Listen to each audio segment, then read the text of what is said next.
अस्सलाम वालेकुम नाज़रीन, मैं हूं मंसूर अली खान। अपने डेली चैनल के ऊपर आपको खुश आमदीद कहेंगे। पिछले 12 घंटे की आमदीन खबरों के साथ एक दफा फिर आपके सामने हाजिर। आपसे दरख्वास्त, चैनल को सब्सक्राइब करना मत भूलिए, बेल आइकन प्रेस कीजिए। अगर आपको हमारी वीडियो पसंद आए उसे लाइक और शेयर जरूर कीजिएगा। गिलगित बल्तिस्तान के इलेक्शंस काफी हद तक रिजल्ट जो हैं अब फाइनलाइज हो चुके हैं और टैली क्या बताता है ये तफसीलात आपसे शेयर करेंगे। आजाद कश्मीर में पिछले वीलॉग में हमने आपको बताया था सीएमएच पे क्या कुछ हुआ था, उसकी डिटेल्स भी फर्दर आपके साथ जो है इस वीलॉग में शेयर करेंगे। और साथ ही साथ इस वीडियो के एंड के ऊपर जाके मैं आपको एक प्लेन क्रैश की हवाले से एक वीडियो दिखाने जा रहा हूं। बड़ी खौफनाक किस्म की वो वीडियो है, उसे देखना मत भूलिएगा। लेकिन सबसे पहले हम बात करेंगे ईरान और इजराइल के दरमियान जनाब एक दफा फिर जंग की सूरत हाल जो है वो शुरू हो गई है, उसकी डिटेल सबसे पहले आपसे शेयर करेंगे। लेकिन आपसे दरख्वास्त, चैनल को सब्सक्राइब करना मत भूलिएगा, बेल आइकन प्रेस कीजिए। अगर आपको हमारी वीडियो पसंद आए उसे लाइक और शेयर जरूर कीजिएगा। और सब्सक्रिप्शन के लिए आपसे इसलिए दरख्वास्त है क्योंकि 32 लाख सब्सक्राइबर्स के टारगेट की जानिब जो है अब हम सिर्फ चंद कदम ही दूर हैं और आपकी मदद से ये टारगेट जो है बहुत जल्द इंशाल्लाह अचीव होगा। अब सिर्फ और सिर्फ तकरीबन कोई अप्रॉक्सीमेटली 26,000 सब्सक्राइबर्स हम दूर हैं। ये नंबर इंशाल्लाह जल्द अचीव करेंगे। और कमेंट सेक्शन में किसी भी खबर के हवाले से अपनी राय जरूर दीजिएगा ताकि हमारी टीम तक आपका फीडबैक जो है वो भी पहुंच सके। अच्छा जी, पिछले 12 घंटे के अंदर जो डेवलपमेंट हुई है, सबसे पहले तो ईरान ने लबनान के दारुल हुकूमत बेरूत पर जो इजराइल की जानिब से हमले किए गए हैं, मिसाइल दागे गए हैं, इसके ऊपर जवाबी कार्रवाई करते हुए इजराइल के ऊपर जो है वो ईरान ने भी बमबारी अब शुरू कर दी है। ईरानी मीडिया के मुताबिक दारुल हुकूमत तेहरान, तब्रेज और इस्फहान समेत मुख्तलिफ शहरों में धमाकों की आवाजें भी सुनी गई हैं क्योंकि इजराइल ने जो है वो ईरान के ऊपर अटैक्स किए हैं। जबकि करज के करीब भी धमाकों की इतलात मौसूल हुई हैं। इजरायली दिफाई फौज ने ईरान के जनूब मगरब में वाक़ शहर महाशहर में एक पेट्रोकेमिकल तनसीब के मुतअद्दिद अहम मकामात के ऊपर जो है वो हमले किए हैं। ईरानी खबर रसा इदारे फारस के मुताबिक खुजिस्तान के एक सिक्योरिटी अहदेदार ने तस्दीक की है कि इजरायली फौज ने महाशहर में वाक़े कारोन पेट्रोकेमिकल कंपनी पर हमला किया है। अहदेदार के मुताबिक हमले के नतीजे में प्लांट के बाज़ हिस्सों को नुकसान पहुंचा है। ताहम नुकसानात की मुकम्मल तफसीलात और मुमकिन जानी नुकसान के बारे में मालूमात जो हैं वो फिलहाल आ रही हैं, अभी तक अपडेट इसके ऊपर नहीं आई। दूसरी जानब इजरायली फौज ने भी हमले की तस्दीक करते हुए एक मुख्तसर बयान में कहा है कि इजरायली फ़िज़ाइया ने हाल ही में ईरान के जनूब मगरबी इलाके महाशहर में वाक़ पेट्रोकेमिकल कॉम्प्लेक्स के मुतअद्दिद अहदाफ को निशाना बनाया है। महाशहर के अहम सनती और तवानाई मराकज़ में शुमार होता है जहां मुतअद्दिद पेट्रोकेमिकल तनसीबात कायम हैं। इस हमले को ईरान और इजराइल के दरमियान जारी फौजी कशीदगी में एक नई पेशरफ करार दिया जा रहा है। जबकि इससे पहले डोनाल्ड ट्रंप जो है वो बार बार ये कहते रहे हैं कि जनाब इस किस्म के जो प्लांट्स हैं उसके ऊपर अटैक्स नहीं होने चाहिए क्योंकि ऑब्वियसली इसकी वजह से जो है वो बैनुल अक़वामी जो तेल की कीमतें हैं वो ऊपर चली जाती हैं। और हुआ भी यही है कि हम देख रहे हैं कि पेट्रोल की ऑयल की प्राइसेस जो है इंटरनेशनल मार्केट में अब इंक्रीज होना शुरू हो गई हैं, बढ़ना शुरू हो गई हैं। दूसरी बात यह कि डोनाल्ड ट्रंप भरपूर कोशिश करते रहे हैं कि जनाब इजराइल को जो है इस बात से दूर रखा जाए कि वो मजीद कोई हमले करे। लेकिन ईरान के बार बार ये कहना था कि अगर लबनान के ऊपर अटैक्स किए जाते हैं हम उसे अपने ऊपर ही अटैक जो है वो कंसिडर करेंगे। अगर जंगबंदी करनी है तो तमाम फ्रंट्स के ऊपर जो है वो जंगबंदी होगी। और अगर जंगबंदी नहीं होती तो फिर अगर किसी एक जगह के ऊपर भी अटैक होता है तो इसका मतलब है कि जंग बंदी की अब खिलाफ वर्जी कर दी गई है और इसीलिए ईरान ने जो है इसके ऊपर रिटेलिएशन शो की है। इजरायली हमले से पहले ईरान ने शुमाली इजराइल की तकरीबन 10 बैलिस्टिक मिसाइल जो हैं वो उसकी तरफ फायर किए हैं। ईरान की पाकिस्तान इनकलाब ने दावा किया कि उसने इजराइल के 2 अहम फिजाई अड्डों नियोतिम और तलनोफ को मिसाइल हमलों से निशाना बनाया है। पाकिस्तान इनकलाब की जानिब से जारी बयान के मुताबिक ये कार्रवाई इजराइल की जानिब से ईरान के मुख्तलिफ इलाकों में वाक़ मुतअद्दिद रेडार तनसीबात पर हमलों के जवाब में जो है वो की गई है। ईरानी हुकाम का मौक़िफ़ है कि इजरायली हमलों में मुल्क के 3 मुख्तलिफ इलाकों में मौजूद रेडार मराकज़ को निशाना बनाया गया था, जिसके बाद जवाबी कार्रवाई का जो है वो फैसला किया गया। नियोतिम और तलनोफ इजराइल के अहम फ़िज़ाई अड्डों में शुमार होते हैं और इजरायली फ़िज़ाइया की कई अहम सरगर्मियाँ इन अड्डों से अंजाम दी जाती हैं। ईरानी बयान में हमलों के नताइज या मुमकिन नुकसानात की तफसीलात जो है वो फराहम नहीं की गई। इजरायली मीडिया के मुताबिक नाबलस के करीब इजरायली कब्जा बस्ती में ईरानी मिसाइलों से 4 इमारतों को नुकसान पहुंचा है। इजरायली मीडिया का कहना है कि ईरान से दागे गए मिसाइल के गिरने से मुतअद्दिद मकानात को नुकसान पहुंचा। इजरायली फौज के भर्ती सेंटर के करीब भी मिसाइल गिरे हैं। मिसाइल हमले से मुतअद्दिद इमलाक को नुकसान पहुंचा है। मीडिया रिपोर्ट्स के मुताबिक ईरानी मिसाइल से कोई जानी नुकसान नहीं हुआ। इजरायली हुकाम का दावा है कि ईरानी हमलों में सिर्फ माली नुकसान हुआ है। अब जाहिर बात है इसको डाउन प्ले भी किया जाता है, हर दफा जब भी कोई अटैक्स होते हैं उसको डाउन प्ले जो है वो किया जाता है। इसके अलावा ये वीडियो भी एक सामने आई है जिसमें ईरान की जानिब से इजराइल के ऊपर जो 10 बैलिस्टिक मिसाइल फायर किए गए हैं उसकी फुटेजेस जो हैं वो सामने आई हैं और ये ईरान के शुमाली शहर मलारत से जो है ये बैलिस्टिक मिसाइल्स फायर किए गए हैं, जो ईरान की जानिब से ये फुटेज भी जो है रिलीज की गई है। इसके अलावा ईरान से इजराइल की जानिब जो मिसाइल्स दागे गए थे वो उर्दून की फिजाओं के अंदर जो है वो नजर आ सकते हैं, जिनमें से एक को मुबैना तौर पर रास्ते में तबाह किया गया। शुमाली उर्दून के इलाके में मिसाइल के टुकड़े गिरने की इतलात जो है वो मौसूल हुई हैं। इसके अलावा अमरीकी सदर ने ईरान के नाम एक पैगाम जारी किया है और उन्होंने कहा है कि इजराइल पर हमला बंद कर दो और मुज़ाकरात की मेज पर आकर बैठो और मुआहदा करो। डोनाल्ड ट्रंप ने फॉक्स न्यूज को दिए हुए इंटरव्यू में कहा कि ईरान ने मिसाइल फायर कर दिए हैं, लिहाजा अब इसे बंद करें और मुज़ाकरात की मेज पर वापस आए और मुआहदा करें। जेन में रखिएगा कि अभी तक इस सारे मामले के अंदर अमरीका की जानिब से अलबत्ता कोई अटैक्स नहीं हुए हैं। ये इजराइल और ईरान के दरमियान ही इस वक्त की मामला जो है वो गर्म है। उन्होंने मजीद कहा कि मुज़ाकरात उस समत में आगे बढ़ रहे हैं जहां इस हफ्ते 8, 9 या 10 तारीख को मुआहदे की जानिब पेशरफ मुमकिन है। वाज़ेह है कि ईरान ने लबनान पर जारी हमले को जंगबंदी की खिलाफ वर्जी से ताबीर करते हुए इजराइल की सरजमीन के ऊपर जो है वो जवाबी मिसाइल फायर किए हैं। इसके अलावा ईरान की national security and foreign policy commission के तर्जुमान इब्राहिम रिजाई ने कहा है कि हमें किसी भी किस्म के मिसकैलकुलेशन का शिकार नहीं होना चाहिए। हम 9 मार्च के मुकाबले में कहीं ज्यादा ताकतवर जवाब देने के लिए तैयार हैं। इस वक्त तक खामोश नहीं रहेंगे जब तक दुश्मन नदामत महसूस ना करे। इस वक्त तक खामोश नहीं रहेंगे जब तक दुश्मन अपनी सोच हिकमत अमली में तब्दीली ना लेकर आए। उधर ईरानी वजारत खारजा के तर्जुमान इस्माइल बकाई ने कहा है कि गुज़िश्ता 24 घंटों के दौरान जो कुछ भी हुआ उसका जिम्मेदार अमरीका है। तेहरान में प्रेस कॉन्फ्रेंस करते हुए उन्होंने कहा कि मौजूदा जंगबंदी की खिलाफ वर्जी की बराह रास्त जिम्मेदारी अमरीका पर आयद होती है। इजराइल के इकदाम को अमरीकी पॉलिसियों से अलग नहीं किया जा सकता। कोई मान नहीं सकता कि इजराइल अमरीका के साथ मुकम्मल हम आहंगी के बगैर खित्ते में हरकत कर सकता है। अमरीका की जानिब से जंगबंदी की खिलाफ वर्जी वाज़ेह है। हम जंगबंदी के पाबंद थे और वही इसकी खिलाफ वर्जी कर रहे हैं। इसके अलावा मशरक़ वस्ता में बढ़ती हुई कशीदगी के दौरान ईरान, इराक और शाम ने अपनी फ़िज़ाई हदूद में पाबंदियां आयद कर दी हैं। ईरान ने अपनी मगरबी इलाके की फ़िज़ाई हदूद गैर मुइना मुद्दत के लिए बंद कर दी है। दूसरी जानब इराक ने भी हिफाजती इक़दाम के तहत अपनी फ़िज़ाई हदूद आर्जी तौर पर बंद करने का ऐलान किया है। शाम की हुकूमत ने जनूबी फ़िज़ाई हदूद को 12 घंटों के लिए बंद कर दिया है, जबकि दारुल हुकूमत दमिश्क के बैनुल अक़वामी हवाई अड्डे पर तमाम फ़िज़ाई सरगर्मियां जो हैं वो मुअत्तल कर दी गई हैं। इसी से आप आइडिया लगा सकते हैं कि 3 मुख्तलिफ ममालिक की फ़िज़ाई हदूद अगर बंद हो गई हैं तो मामला जो है वो किस हद तक सीरियस है। उधर इसराइल के मरकजी बिन गुरैन एयरपोर्ट पर इमरजेंसी नाफिज कर दी गई है। इजरायली हुकाम के फ़िज़ाई ऑपरेशन के लिए हंगामी मनसूबाबंदी तैयार कर ली गई है और जंग बढ़ने पर मुसाफिर तैयारों को फौरी तौर पर मुल्क से मुंतकिल किया जा सकता है। दूसरी जानिब मकबूजा बैतुल मक़दस में मौजूद अमरीकी सफारत खाने ने अपने अमले और उनके अहल खानों को सिक्योरिटी खदशात के पेश नज़र महफूज मकामात पर मुंतकिल होने और एहतियाती तदाबीर इख्तियार करने की हिदायत कर दी है, जबकि इसराइल में तैनात अमरीकी सफ़ीर माइक हैकबी धमाकों के बाद बंकर में जाने के ऊपर मजबूर हो गए हैं। इसराइल में अमरीकी सफ़ीर ने बंकर से पैगाम जारी किया है जिसमें ईरानी हमलों के दौरान बंकर में पनाह लेने की तस्दीक की है। अमरीकी सफ़ीर के मुताबिक जोरदार धमाकों की आवाज़ें सुनाई दे रही हैं और खतरे के साए में इस वक्त वो जिंदगी गुजार रहे हैं। ये उनकी जानिब से बयान जो है वो दिया गया है। इसी से आप अंदाजा कर सकते हैं कि ईरान की जानिब से किस हद तक शिद्दत की बमबारी जो है वो की गई है। दूसरी जानिब यमन के हुसी ग्रुप ने इसराइल पर हालिया हमले की तस्दीक करते हुए दावा किया है कि उसने मकबूजा याफा के इलाके में वाक़ हसास इसराइली अहदाफ को निशाना बनाया है। हुसियों ने अपने सरकारी टेलीग्राम चैनल पर बयान जारी किया कि यह कार्रवाई खित्ते में जारी कशीदगी और इसराइली इकदाम के रद्द-ए-अमल में की गई है। ग्रुप के मुताबिक हमले में इसराइल के अहम और हसास मकामात को भी निशाना बनाया गया है।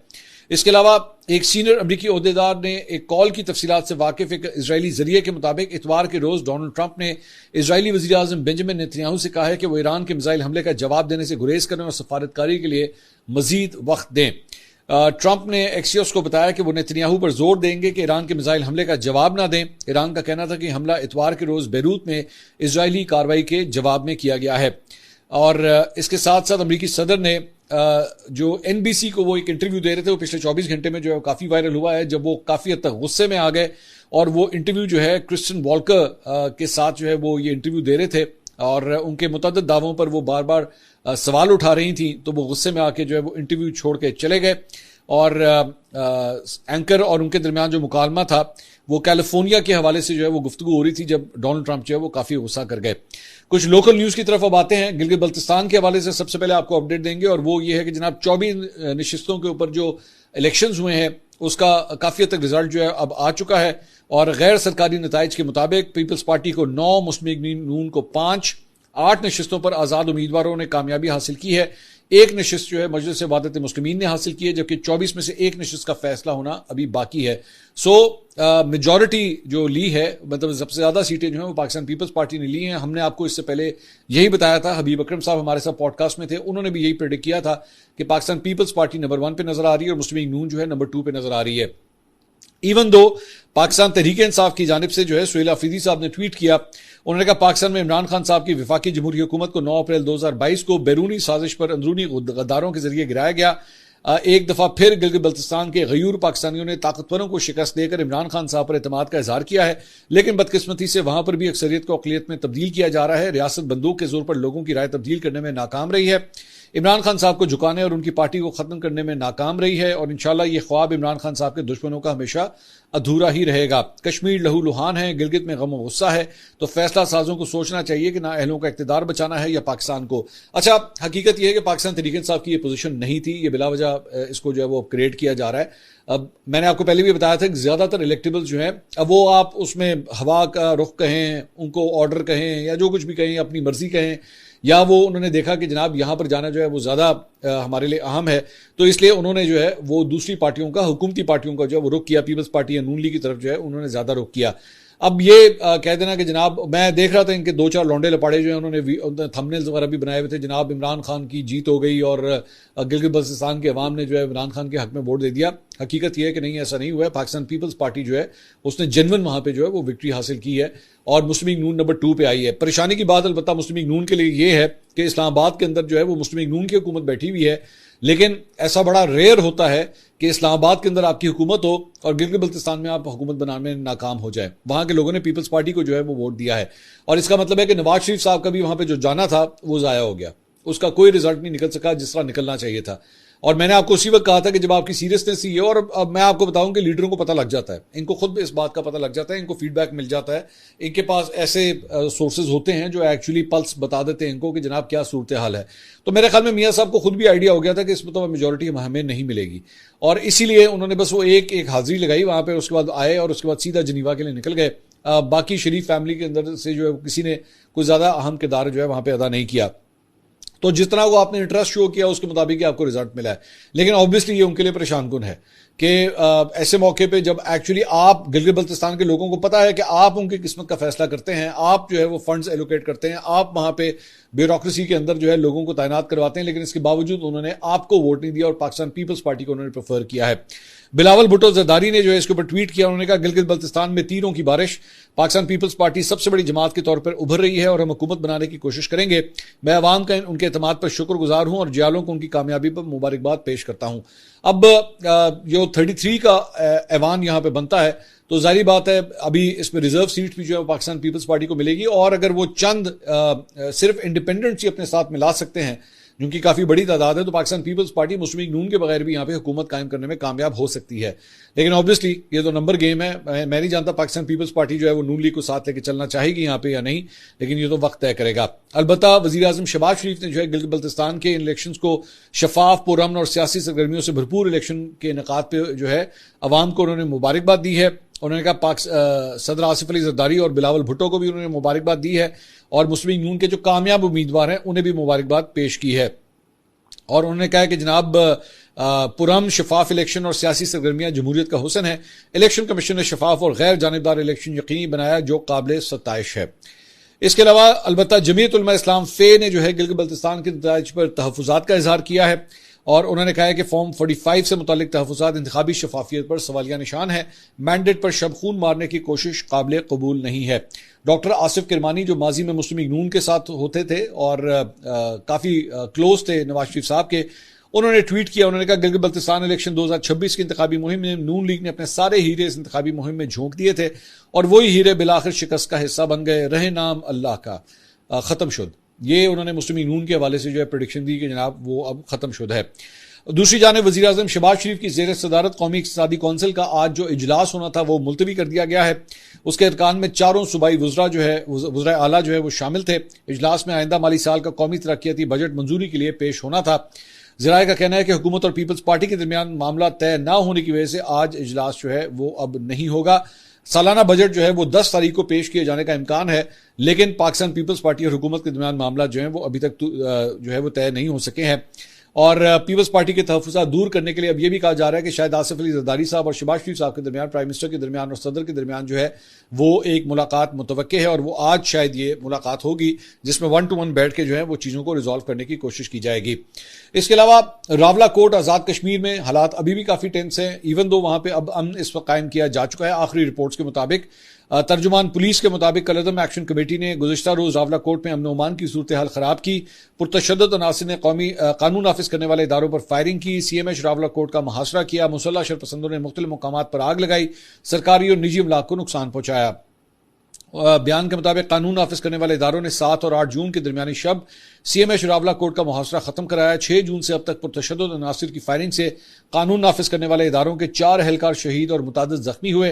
कलअदम एक्शन कमेटी के 3 अफराद अपनी ही अंधाधुंध फायरिंग के नतीजे में जाँ बहक और मुतादिद जख्मी हुए हैं। यह कहना है पुलिस का। तर्जुमान IG पुलिस आज़ाद कश्मीर का कहना है कि शरपसंद अनासिर को मुंतशिर करके अमन ओमान बहाल कर दिया गया है। बेशतर शाहराएं ट्रैफिक के लिए खुली हैं, बाजारों में तजारती सरगर्मियां बहाल हैं। आज़ाद कश्मीर पुलिस और दीगर कानून नाफिज करने वाले इदारे अवाम के तहफ़्फ़ुज़ और रियासती रिट के लिए अपनी जिम्मेदारियां ऐसे अंदाज में अंजाम दे रहे हैं। दूसरी जानिब आज़ाद कश्मीर की हुकूमत ने कश्मीर की जॉइंट अवामी एक्शन कमेटी को कलअदम करार देते हुए इस तंजीम की कोर कमेटी के 31 अरकान समेत दीगर सरकर्दा रहनुमाओं को इंसदाद दहशतगर्दी एक्ट 2014 के शेड्यूल 1 में शामिल कर दिया। मेजॉरिटी जो इनकी टॉप लीडरशिप है वो इस वक्त ऑलरेडी अंडरग्राउंड है या रूपोश है, वो मंजर आम के ऊपर नहीं है, लेकिन जाहिर बात है उनकी एक सपोर्ट बेस जो है वो आज़ाद कश्मीर के अंदर मौजूद है और जिसकी वजह से ये मुजाहरे भी वहां पर किए जा रहे हैं। कमेटी के रुकन शौकत नवाज मीर ने BBC से गुफ्तगू की। उन्होंने कहा यह तंजीम पहले भी पुरअमन थी और अब भी पुरअमन है। कोई ऐसा इकदाम नहीं उठाया गया जिससे रियासत या उसके जुड़े इदारों के साथ या सलामती को नुकसान पहुंचे। आज़ाद जम्मू एंड कश्मीर इंसदाद दहशतगर्दी एक्ट 2014 के शेड्यूल 1 में शामिल तंजीमों और अफराद को बहुत सी पाबंदियों का सामना होता है।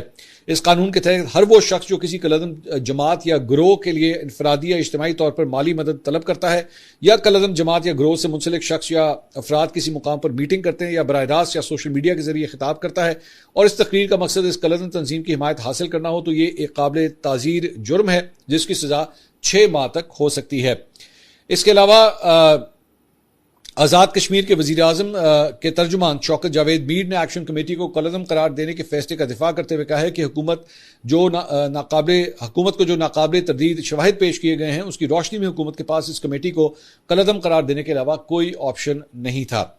इसके साथ साथ जनाब हुकूमत पंजाब के ऑफिशियल अकाउंट से जनाब सीनियर एंकर हैं इरशाद भट्टी साहब, उनके खिलाफ जो है वो पूरी एक ट्वीट की गई है और उसमें उन्होंने कहा कि जी उन्होंने अपने किसी वीलॉग के अंदर जो है वो चीफ सेक्रेटरी पंजाब के ऊपर इल्जामात लगाए हैं जो कि उनके मुताबिक हुकूमत पंजाब के मुताबिक यकसर बेबुनियाद, मनगढ़ंत और झूठ पर मबनी है।